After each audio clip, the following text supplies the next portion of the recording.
បើសូមលំអរកាយគោរពជំរាបសួរសម្ដេចទ្រង់ឯកឧត្តមលោកជំទាវលោកស្រីអ្នកនាងកញ្ញាបងប្អូនជនរួមជាតិទាំងក្នុងនិងក្រៅប្រទេសជាទីគោរពដែលកំពុងតាមដានទស្សនានៅកម្មវិធីមរតកតេជោ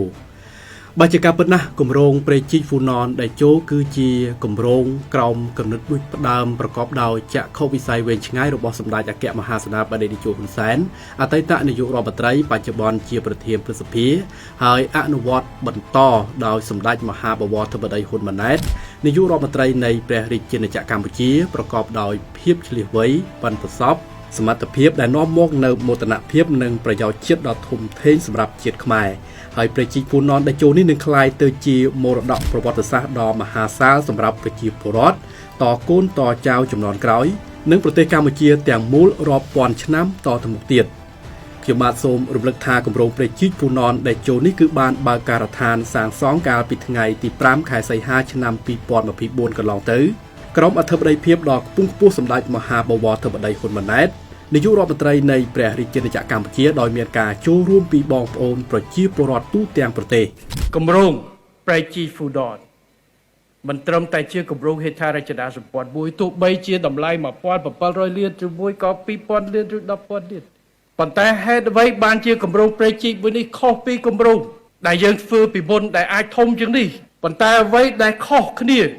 ចំពោះគម្រោងព្រែកជីកមួយនេះគឺចលនាជាតិមួយទាំងមូលនៅក្រោយគម្រោងមួយនេះសំដែងឲ្យឃើញនៅភាពមិនត្រឹមតែជាគម្រោងមួយហេដ្ឋារចនាសម្ព័ន្ធប៉ុន្តែជាគម្រោងដែលមានលក្ខណៈជាតិនិយមខ្ពស់បំផុតនៅក្នុងរាជការគ្រប់និន្នាការនយោបាយយើងមានគណៈបច្ចច្រើនណាស់ដែលចូលរួមដែលមាននិន្នាការនយោបាយខុសគ្នាក៏បានគ្រប់គ្រងទៅដល់គម្រោងនេះលើកនេះជាលើកទី1ដែលខ្ញុំឃើញថាជាគម្រោងមួយដែលស្មារតីជាតិនិយមរួមគ្នាការខុសគ្នាទស្សនៈនយោបាយយើងដាក់បែកគ្នាសិនចុះប៉ុន្តែគម្រោងមួយនេះយើងគ្រប់គ្រងទៅដល់ការអភិវឌ្ឍដើម្បីផលប្រយោជន៍ជាតិរបស់យើងហើយនេះហើយដែលជាអត្ថន័យនិងលក្ខណៈពិសេសនៃគម្រោងព្រែកជីកហ្វូណនដែលជាគម្រោងប្រវត្តិសាស្ត្រហើយបុព្វបុរសយើង2000ឆ្នាំមុនគាត់ក៏មានសប្បាយរីករាយដែលឃើញកូនចៅជំនាន់ក្រោយ20សតវត្សក្រោយបានរួមគ្នាដើម្បីបន្តនៅចក្ខុវិស័យរបស់គាត់ដើម្បីរីកចម្រើនកសាងហេដ្ឋារចនាសម្ព័ន្ធផ្លូវទឹកមួយនេះដើម្បីជំរុញសេដ្ឋកិច្ចលើកកម្ពស់កិត្យានុភាពឯករាជ្យជាតិនិងអធិបតេយ្យភាពកម្ពុជា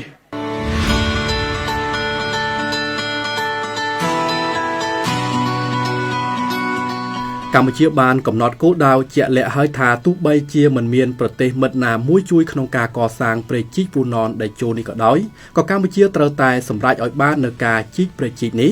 ដើម្បីប្រយោជន៍សម្រាប់សេដ្ឋកិច្ចជាតិទៅថ្ងៃខាងមុខក៏ប៉ុន្តែជាភ័ព្វសំណាងក្រោមការគាំទ្រពីមហាមិត្តចិនកិច្ចព្រមព្រៀងនិងកិច្ចសន្យាចំនួន5ស្តីអំពីគម្រោងអភិវឌ្ឍព្រែកជីកហ្វូណនតេជោនេះត្រូវបានចុះហត្ថលេខាជាផ្លូវការរវាងកម្ពុជានិងក្រុមហ៊ុនឯកជនរបស់ប្រទេសចិនជាពិសេសនៅក្នុងដំណើរបំពេញទស្សនកិច្ចផ្លូវរដ្ឋរបស់ឯកឧត្តមប្រធានាធិបតីចិនស៊ីជីនពីងនាពេលកន្លងទៅនេះព្រែកនេះបើទោះបីជាមានឬគ្មានមិត្តចិនក៏យើងត្រូវតែធ្វើឲ្យបានដែរប៉ុន្តែជាផលសំណាងរបស់យើងដែលមិត្តចិនបានប្រកាសនៅក្នុងការផ្ដល់ជំនួយក៏ដូចជាឲ្យក្រុមហ៊ុនមកចូលរួមសម្រាប់ដំណើរការព្រែកជីកនេះទំនាក់ទំនងរវាងប្រទេសទាំងពីរហើយជាពិសេសគឺទំនាក់ទំនងខាងសេដ្ឋកិច្ចពាណិជ្ជកម្មនិងការវិនិយោគដែលជាការគ្រប់គ្រងយ៉ាងសំខាន់ហើយជាពិសេសអ្វីដែលយើងត្រូវមើលឃើញគឺនៅត្រង់ថាល្បឿននៃការជីកព្រែកជីកហ្វូណនតេជោដែលយើងនឹងសម្រេចនៅព្រែកជីកនេះឲ្យបានតាមល្បឿនដែលយើងបានកំណត់ប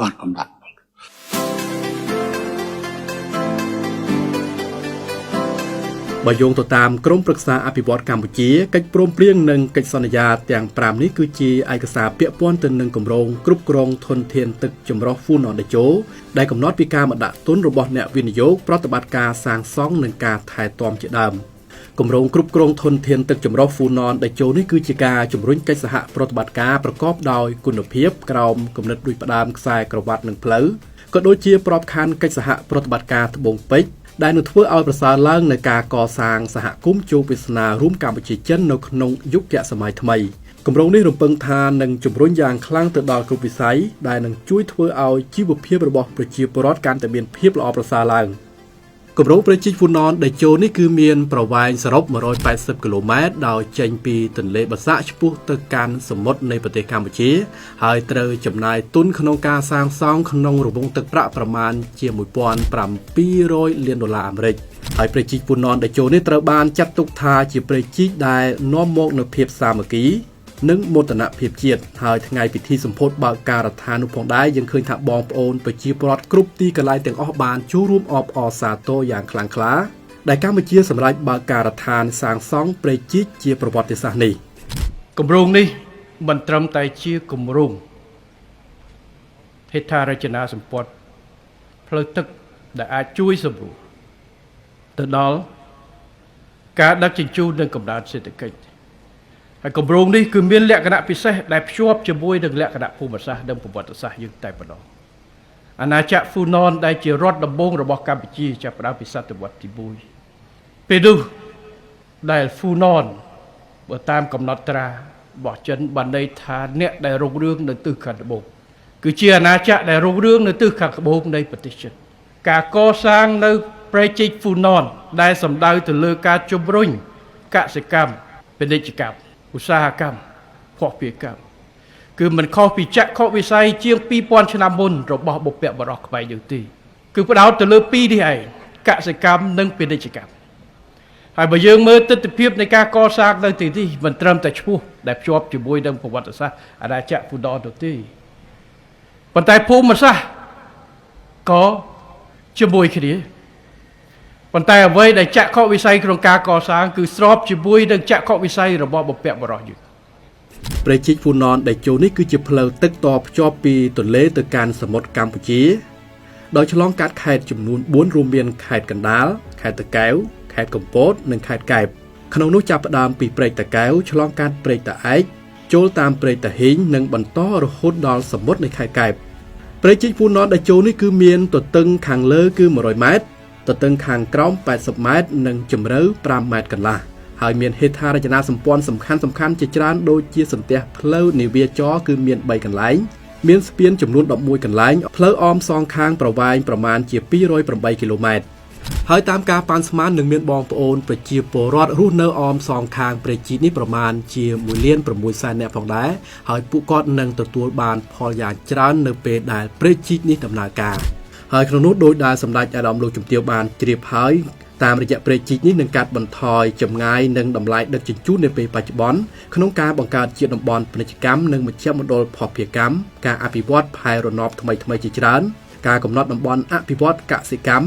ធារាសាស្ត្រវារីវប្បកម្មនិងការចិញ្ចឹមសត្វនឹងជួយគាំទ្រទៅដល់ការអភិវឌ្ឍពលសេដ្ឋកិច្ចទី4របស់កម្ពុជាការបង្កើតការងារបន្ថែមនៅកំពង់ផែស្វយ័តក្រុងព្រះសីហនុកំពង់ផែស្វយ័តភ្នំពេញនិងកំពង់ផែផ្សេងទៀតក្នុងការជំរុញការអភិវឌ្ឍទីក្រុងនគររូបនីយកម្មនិងការជំរុញការរីកចម្រើនផ្នែកអចលនទ្រព្យផងដែរវាផ្ដល់នៅការងាយស្រួលសម្រាប់ការដឹកជញ្ជូននៅក្នុងប្រទេសរបស់យើងសម្រាប់តភ្ជាប់ទៅសមុទ្រដោយផ្ទាល់តែម្ដងដោយមិនឆ្លងកាត់ប្រទេសផ្សេងវានឹងធ្វើឲ្យសេដ្ឋកិច្ចមិនត្រឹមតែទិសនិរដីរីកចម្រើនទេក៏ប៉ុន្តែវាផ្ទុយឲ្យទូទាំងប្រទេសមានការរីកចម្រើនផលកសិកម្មរបស់យើងដែលមានតាំងពីកញ្ចេះស្ទឹងត្រែងអីកំពង់ចាមស្អីអាចដឹកជញ្ជូនចេញទៅក្រៅប្រទេសអ្នកខាងសៀមរាបខាងកំពង់ឆ្នាំងខាងស្អី